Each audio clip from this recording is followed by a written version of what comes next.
अनुग्रह क्या है? आइए आज हम अनुग्रह के विषय में कुछ जानेंगे। परमेश्वर आप सबको आशीष दे, अनुग्रह करे, आपके ऊपर और भी अनुग्रह बढ़ाए।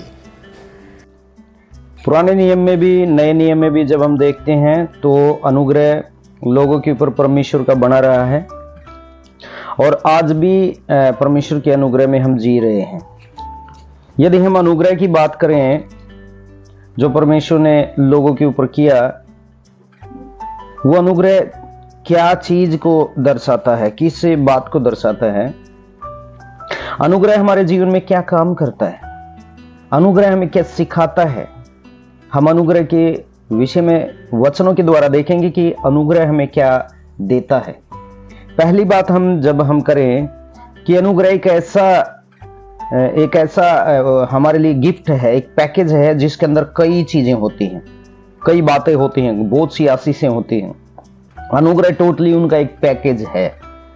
अनुग्रह से हमें छुटकारा मिलता है, पापों की क्षमा मिलती है, उद्धार मिलता है और परमेश्वर का अनुग्रह में दया, प्रेम, भलाइयाँ, जितनी अच्छी बातें भलाई की हैं, जितने भले काम हैं जो स्वर्ग की ओर से होते हैं, वो सब अनुग्रह के द्वारा है।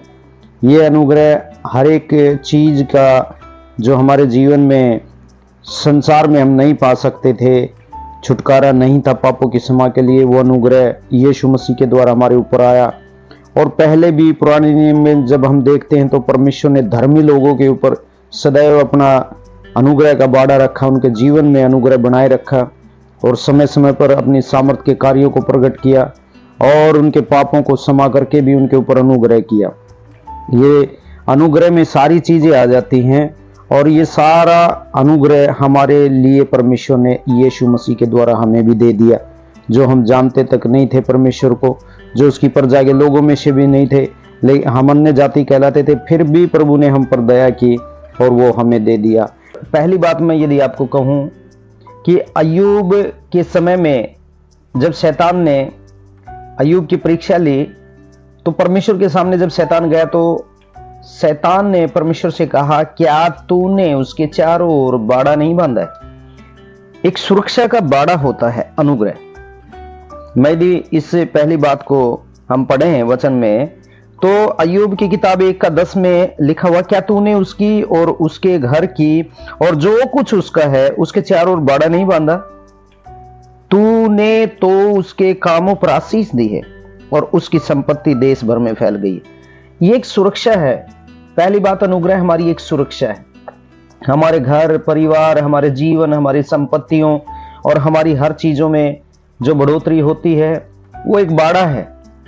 अनुग्रह पहली बात क्या की, हमारा एक बाड़ा, एक सुरक्षा है। जिस प्रकार अय्यूब के जीवन में परमेश्वर ने अनुग्रह के द्वारा सुरक्षा का बाड़ा बांधा था, आज हमारे जीवन में भी परमेश्वर ने एक बाड़ा बांधा हुआ। अनुग्रह उसी को तो बोलते हैं जो हमारी हर चीजों में परमेश्वर आशीष करता है और उसकी सुरक्षा करता है। ये खाली संसार की आशीषों के ऊपर ही नहीं बल्कि हमारे आत्मिक जीवन को भी प्रभु संभालता है। और किस प्रकार संभालता है कि जब हम आत्मिक सतर में गिरने लगते हैं तो परमेश्वर का वचन हमें दोबारा से उठाता है, क्योंकि परमेश्वर का वचन हमें सदैव सहायता करता है अनुग्रह में बने रहने के लिए। इस बाड़े को, इस सुरक्षा को कोई हटा नहीं सकता जो परमेश्वर ने हमें अनुग्रह के रूप में हमारे चारों तरफ दिया है। वो दो कारणों से ही हो सकता है। पहला कारण तो यह है कि जब हम परीक्षाओं में होते हैं और परमेश्वर हमारे जीवन को परखता है, हमारे जीवन में परीक्षाओं को लेकर आता है, होने देता है, ताकि हम विश्वास में मजबूत रहें और कितना प्रभु पे विश्वास करते हैं उस बात की परख हमारी होती रहे और हम भी खुद जांचते रहें, जानते रहें अपने आप को कि हम कैसे विश्वासी हैं और किन बातों में हम बढ़ रहे हैं।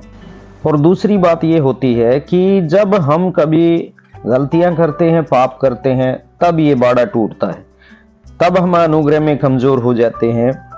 तो यहां पर अय्यूब की पुस्तक में जब हम देखते हैं तो अय्यूब की गलती या पाप की वजह से वो बाड़ा नहीं टूटा, वहां पे परमेश्वर ने उसे परीक्षा में डाला और शैतान को ये मौका मिला। देखिए, हमारे जीवन में अनुग्रह के बाड़े को, सुरक्षा को शैतान की कोई भी हिम्मत नहीं है वो तोड़ सके।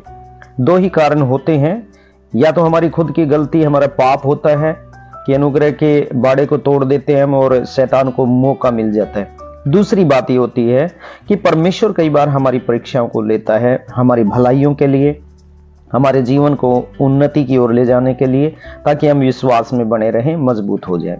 तभी इस अनुग्रह की सुरक्षा के बाड़े को हटाया जा सकता है। बाकी तीसरा कोई रीजन नहीं है, ना कोई शैतान में ऐसी ताकत है कि वो आपके बाड़े को हटा सके, आपके अनुग्रह को दूर कर सके। तो ये थी पहली बात कि अनुग्रह एक सुरक्षा है। दूसरी बात अब हम करेंगे कि अनुग्रह एक रास्ता भी है और एक अनुशासन भी है। अनुग्रह हमें परमेश्वर के मार्गों पर चलना सिखाता है। अनुग्रह हमें अनुशासन में भी रखता है, बनाए रखता है, क्योंकि परमेश्वर में अनुशासन भी बहुत जरूरी है। जब एक विश्वासी के जीवन में कोई ताड़ना आती है, कोई परीक्षाएं आती हैं, तो हमें प्रभु अनुशासित कर रहा होता है।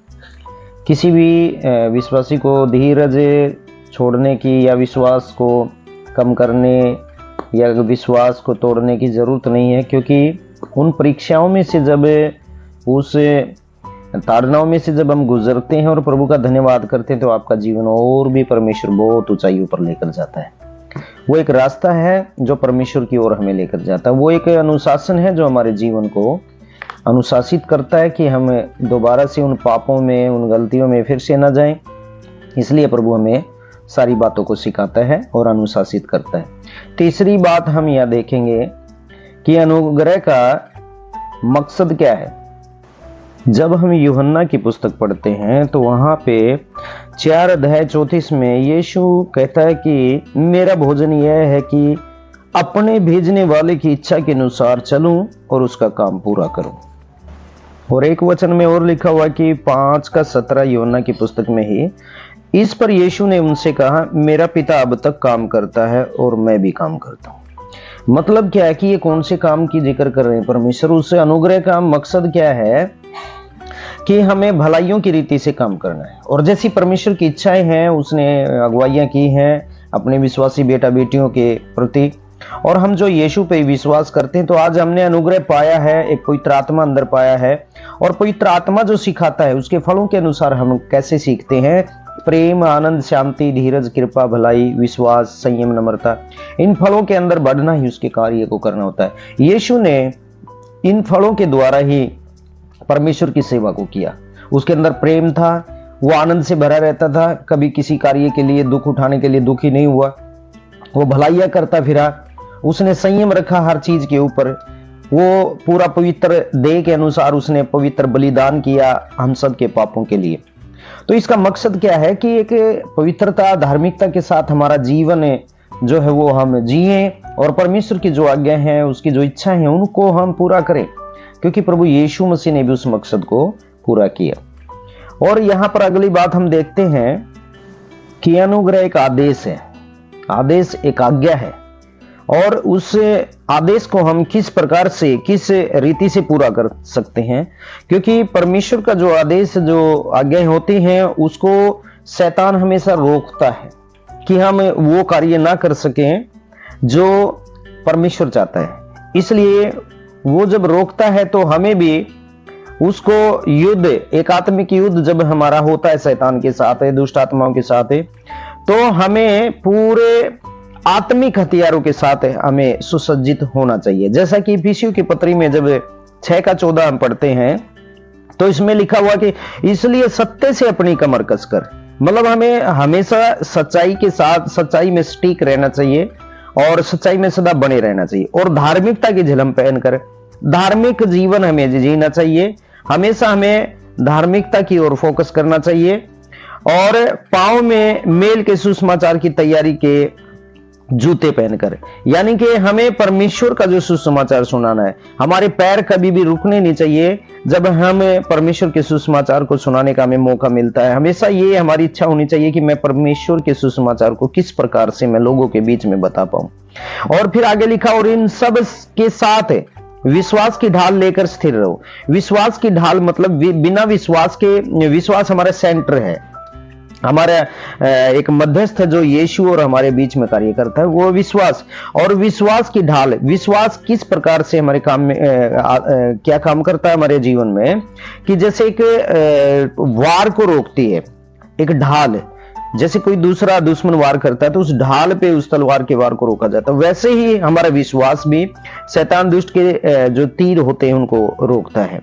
और लिखा है कि जिससे तुम उस दुष्ट के जलते हुए तीरों को बुझा सको। मतलब वो विश्वास की ढाल पर जब हम रोकते हैं शैतान के वार को, एक विश्वास के द्वारा उसके वार रुकते हैं, और वो ढाल होती है हमारी, जो तीर आते हैं वो विश्वास कार्य करता है कि उन तीरों को रोकता है और वो जर्जर हो जाते हैं, उसके तीर और नाकाम हो जाते हैं। और लिखा आगे कि और उद्धार का टोप और आत्मा की तलवार जो परमेश्वर का वचन है ले लो। यानी कि यदि हमारे पास सारे हथियार हैं, ढाल हैं, झिलम हैं, जूते हैं, टोप है, और हमारे पास तलवार ना हो तो हम सिर्फ बचने का काम ही हमारे पास होगा, हम शैतान को, दुष्ट आत्माओं को हरा नहीं सकते। इसलिए हमें हमारे पास से जो है उस तलवार का भी होना जरूरी है, जो एक आत्मिक तलवार है, एक वचन की तलवार है। यानी कि वचन की तलवार जब कैसे हम सीखेंगे कि जब यीशु के पास 40 दिन के उपवास के समय में शैतान आया था और वचनों के द्वारा परमेश्वर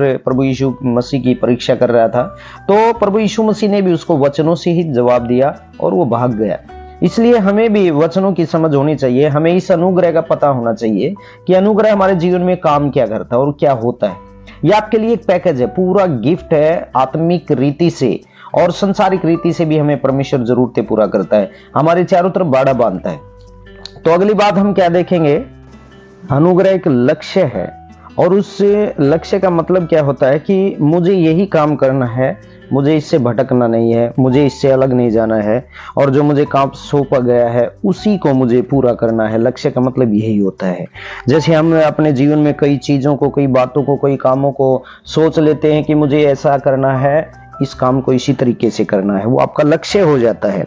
वैसे ही यह अनुग्रह एक लक्ष्य है कि जिस प्रकार प्रेरितों की पुस्तक 10:38 में जब हम पढ़ते हैं कि परमेश्वर ने किस रीति से यीशु नासरी को पवित्र आत्मा और सामर्थ्य से अभिषेक किया, वह भलाई करता और सबको जो शैतान के सताए हुए थे अच्छा करता फिरा, क्योंकि परमेश्वर उसके साथ था।